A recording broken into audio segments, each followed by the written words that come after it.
You're listening to the Case Closed podcast. I'm your host, Professor C. We got a lot to talk about today, and we're going to start off by continuing our discussion on Season 1 and everything we observed while watching it. Of course, I told you in the last podcast that me and my friends had sat down and watched Case Closed Season 1. That took us about 3 days to get through the entire 26-episode season. And a few things that you notice while you're watching is after episode 1, you really don't learn a whole lot about the Black organization anymore in season 1. Of course, Jimmy is trying to track these guys down so that he can get his body back. There are character developments, though, with Richard Moore, and then, of course, him living with his girlfriend, Rachel, which I guess is a dream come true for him, but he never really admits that so far in the series. And the character development also around the detective boys that kind of start their own little detective group based on a couple of cases that they had solved with Conan, and that's when they decided to form the Junior Detective League. And those characters, while watching, I find them to be unnecessary in the story, really. I understand why they're there. They're there to fill episodes, but as far as major plot lines, most of the time they really don't fit in. And I guess that's the only thing I could criticize in Season 1 is that they're really also trying to push these guys.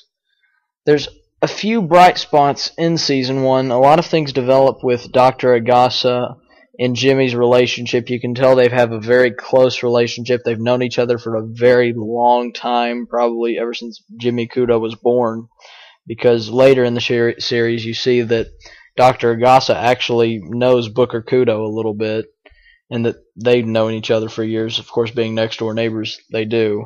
And Jimmy has a lot of respect for Dr. Agasa and the inventions that he creates, especially when he, of course, shrinks and then takes the name Conan Edogawa. Getting gadgets, episode 6 introduced the wristwatch stun gun, which he used, the famous weapon used to make Richard Moore a top-notch detective and a world-class detective at that. And it makes you wonder, if Richard hadn't turned into that top-notch detective and none of this happened to Jimmy, really how his career would have kept taking off, and he would have kept elevating and elevating and elevating. He would have been known as the world's most formidable detective. But since the developments in the story happen the way they do, where he shrunk, of course, Richard takes all the credit, and Jimmy is just left, as a second-tiered person that's making this happen.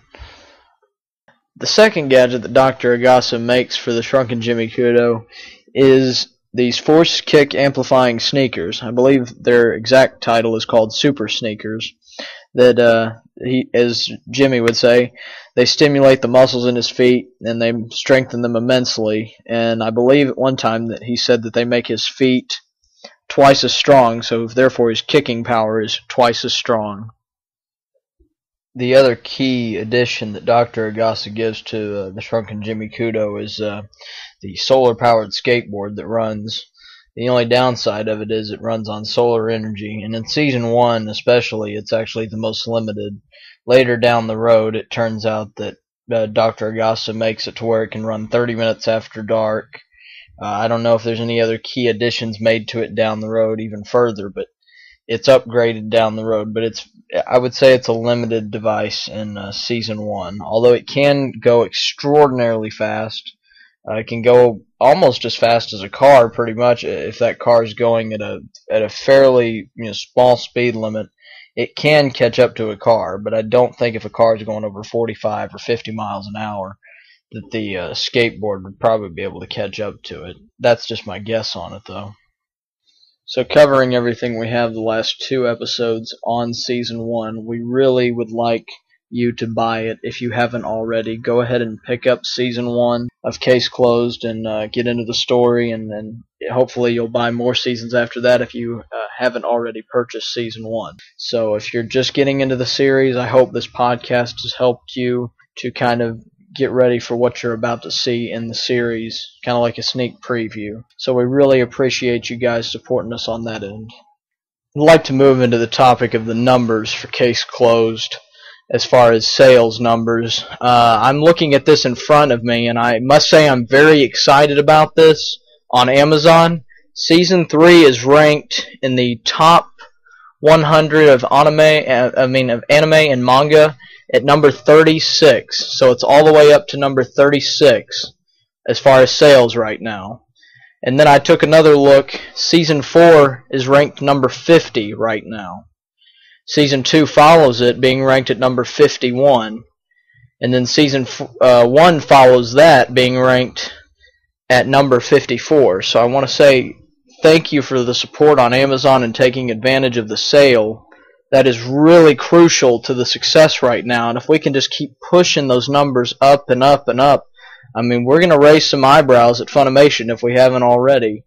And I'm very excited. I'm actually looking at this right now as I'm recording it right now live, and hopefully get this up today and you guys can sink your teeth into this good news, because this is really solid. I'm very excited about this. These are really good numbers so far, and if the fans out there, if y'all can just keep driving it up, and telling your friends about it, getting them into it, this is really some exciting news. And if you're a Case Closed fan, there's absolutely hope right now for more of the series. If we can just get these numbers up more and more and drive it, and I can go to Funimation maybe and say, look at this. This is some solid progress. And hopefully they're taking notice on this as well. I'm not sure. I know we still have a ways to go with this, and it's all about the baby steps, but this is a really solid piece of news, and I just want to let y'all know that I'm very excited about this.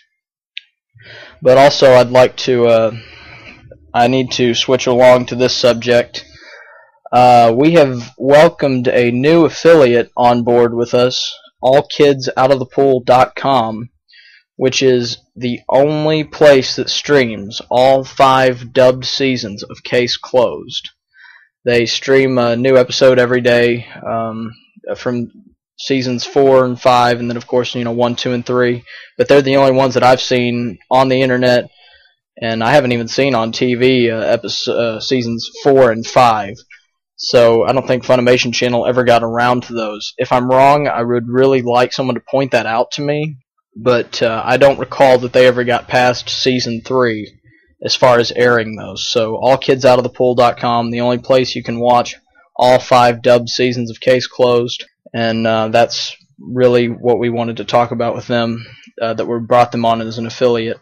Also, we have just finished recording the audio for a commercial that we are going to hopefully have aired on allkidsoutofthepool.com. So look for that to drop. It'll probably be aired after Case Closed on their lineup, or like right after Case Closed ends. You'll probably see the commercial for the Save Case Closed YouTube channel, and then of course we'll probably advertise our Facebook page with them down the road as well. So just wanted to let y'all know about that. Of course, we would like you guys to send us emails, questions, comments at caseclosed1992@live.com, or you can leave a comment on our Facebook page, the Save Case Closed Facebook page, and you just need to label it podcast comment before you go ahead and put what you want to say.